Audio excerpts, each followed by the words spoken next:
ఈ రోజుకి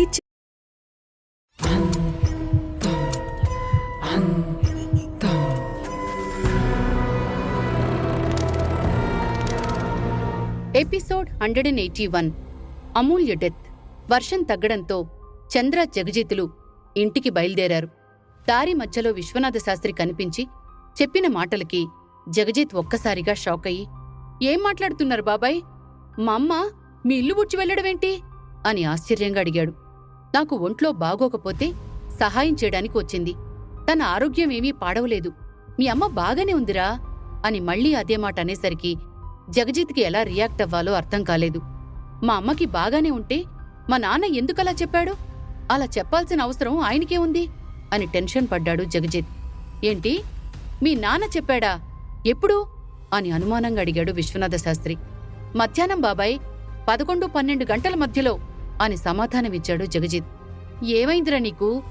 నిక్షేపంలో ఉన్న మీ అమ్మకి ఆరోగ్యం బాలేదు అంటావు. పొద్దున్నుండి ఊర్లో లేని మీ నాన్న అబద్ధం చెప్పాడు అంటావు. ఇంతకీ నీ ఆరోగ్యం బాగానే ఉంది కదా అని కాస్త వెటకారంగా అన్నాడు విశ్వనాథ శాస్త్రి. ఏంటి, మా నాన్న పొద్దున్నుండి ఊర్లో లేడా? ఏం మాట్లాడుతున్నారు బాబాయ్ అని వణుకుతున్న కంఠంతో అడిగాడు జగజిత్. నిజాలు మాట్లాడుతున్నాన్రా. నాకు వైద్యం చేసిన డాక్టర్కి వేరే ఊర్లో పని ఉంటే మీ నాన్నే అతన్ని పక్క ఊరికి తీసుకువెళ్లాడు అని ఇంకో షాక్ ఇచ్చాడు విశ్వనాథ శాస్త్రి. షాకు మీద షాకులు వెంటనే తగిలేసరికి జగజిత్ బొమ్మలా బిగుసుకుపోయాడు. వీడేదో కలగన్నట్టున్నాడు బాబాయ్. ఈ విషయం గురించి మీరు ఏమీ ఆలోచించకుండా ఇంటికి వెళ్ళండి. వాతావరణం చూస్తుంటే మళ్లీ వర్షం వచ్చేలా ఉంది అని టాపిక్ ని డైవర్ట్ చేస్తూ అన్నాడు చంద్ర.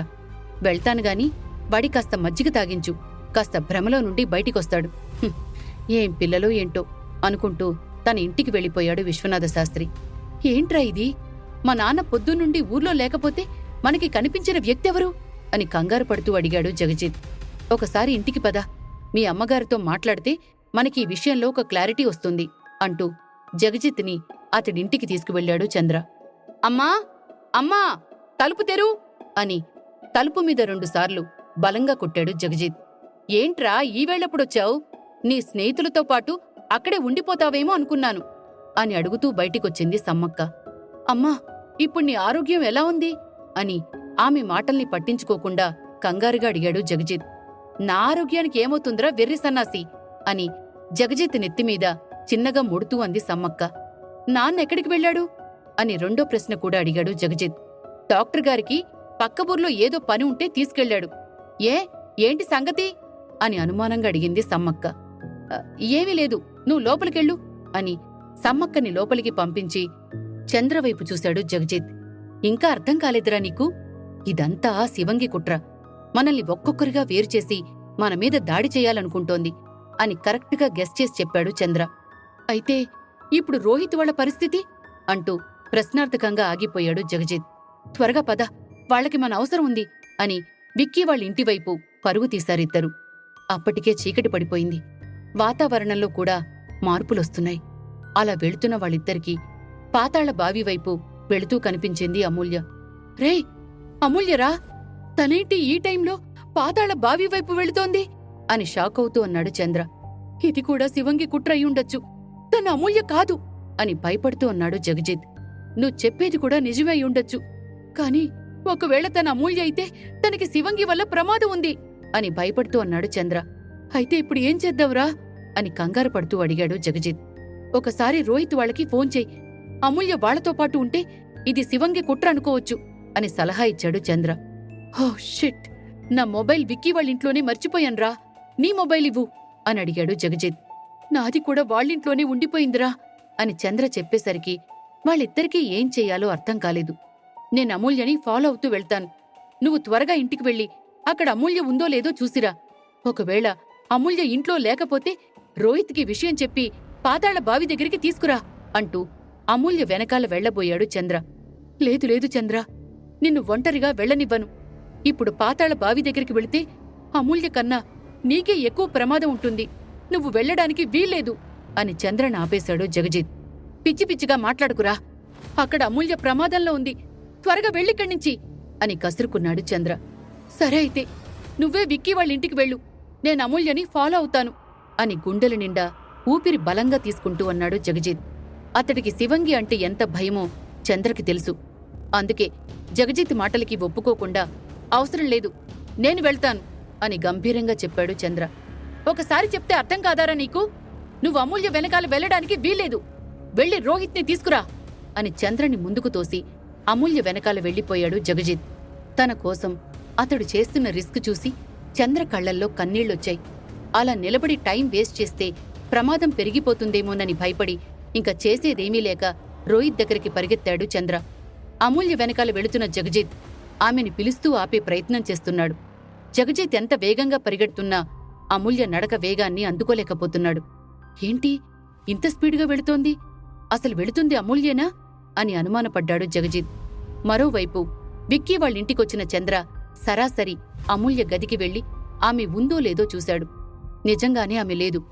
మిగిలిన వాళ్లు కూడా తనకి కనిపించకపోవడంతో సడన్గా ఏదో గుర్తుకొచ్చి, హో షిట్, వాళ్ళు గుడికి వెళ్తానన్నారు కదా అనుకుంటూ గుడికి వెళ్లబోతుండగా లోపల నుంచి తారా చదువుతున్న మంత్రాలు గంభీరంగా వినిపించాయి. వెంటనే వాళ్ల దగ్గరికి వెళ్లాడు. అగ్నిగుండం చుట్టూ కూర్చున్న రోహిత్, తారా, విక్కీలను చూసి షాక్ అయ్యాడు చంద్ర.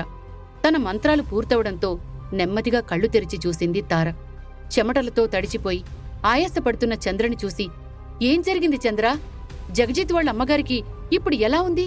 ఆవిడికేమైనా జరిగిందా అని కంగారు పడుతూ అడిగింది తార. మనం మోసపోయాం తారా, అసలు జగజిత్ వాళ్ళమ్మకి ఏమీ కాలేదు అంటూ ఇప్పటివరకు జరిగింది మొత్తం చెప్పి, అమూల్య పాతాళ బావి వైపు వెళుతోంది అని కూడా చెప్పేశాడు చంద్ర. అతడు చెప్పేంతవరకు అమూల్య తమతో లేదని గ్రహించలేదు ఎవరు. వాట్? అమూల్య పాతాళ బావి వైపు ఎందుకు వెళుతోంది అని టెన్షన్ పడుతూ లేచాడు రోహిత్. త్వరగా నాతో పదండి, లేదంటే అమూల్య మనకి దక్కదు. నాకు తెలిసి శివంగి ఎంచుకున్న వ్యక్తి అమూల్యనే అని చంద్ర చెప్పేసరికి అందరూ భయపడి పాతాళ బావి వైపు పరుగుతీశారు. అమూల్య ఆగు అని అరుస్తూ ఆమెను చేరుకోవటానికి ప్రయత్నిస్తున్నాడు జగజిత్. అమూల్య చివరికి పాతాళ బావి దగ్గరికి వచ్చేసింది. చుట్టూ చీకటి. ఆ చీకట్లో చితిమంటలా కనిపించింది పాతాళ బావి. దాన్ని ఆనుకుని జుట్టు విరబోసుకున్న పిశాచిలా కనిపించింది మర్రి చెట్టు. అక్కడి వాతావరణం చూసి జగజిత్ భయపడ్డాడు. అమూల్య మేడం, ఇక్కడికెందుకొచ్చారు? ఈ టైంలో ఇక్కడికి రావటం మంచిది కాదు. రండి, మనం వెళ్ళిపోదాం అంటూ పాతాళ బావి దగ్గర ఆగిపోయిన అమూల్య దగ్గరికి ఒక్కో అడుగు వేసుకుంటూ వెళ్తున్నాడు జగజిత్.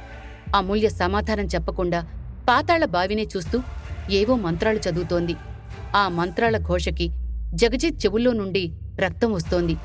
ఆ విషయం అతడికి తెలియడం లేదు. అమూల్య మేడం, నాకు భయం వేస్తోంది, వెళ్ళిపోదాం రండి అని ఆమె దగ్గరకొచ్చి ఆమె భుజం మీద చెయ్యి వేశాడు జగజిత్. అతడి చెయ్యి తన ఒంటి మీద పడగాని ఒక్కసారిగా వెనక్కి తిరిగి చూసింది అమూల్య. అప్పటికే ఆమె ముఖం సగం కాలిపోయి భయంకరంగా కనపడింది. శివంగిలా మారిపోయిన అమూల్యను చూసి భయంతో గట్టిగా అరిచాడు జగజిత్. చీకటి పడటం వల్ల ఎవరూ అటువైపు వెళ్లడం లేదు. అమావాస్య రాత్రి పాతాళ బావి దగ్గర అమూల్యకి ఒంటరిగా దొరికిపోయాడు జగజిత్. అరుస్తున్న జగజిత్ గొంతు పట్టుకుని గాల్లోకి లేపి, ఎందుకురా నన్ను ఫాలో అవుతూ వచ్చావు అని అతడి గొంతుని నులిమేస్తూ రాక్షసంగా అడిగింది అమూల్య.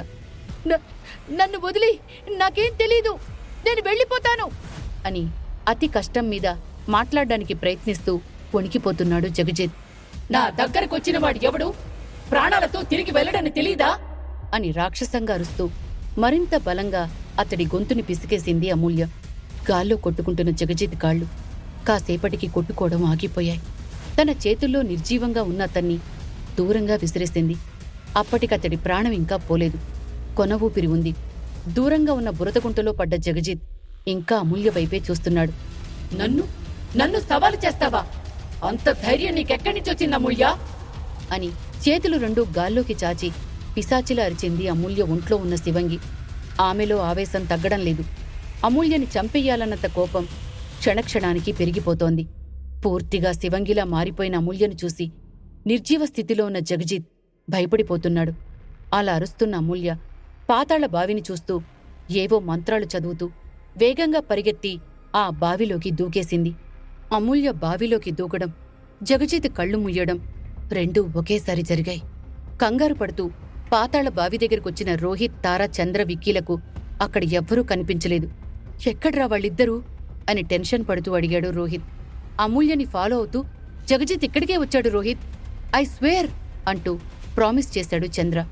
అమూల్య జగజిత్తుల కోసం చుట్టుపక్కలంతా వెతికారందరూ. వాళ్ళిద్దరూ ఎక్కడా కనిపించలేదు.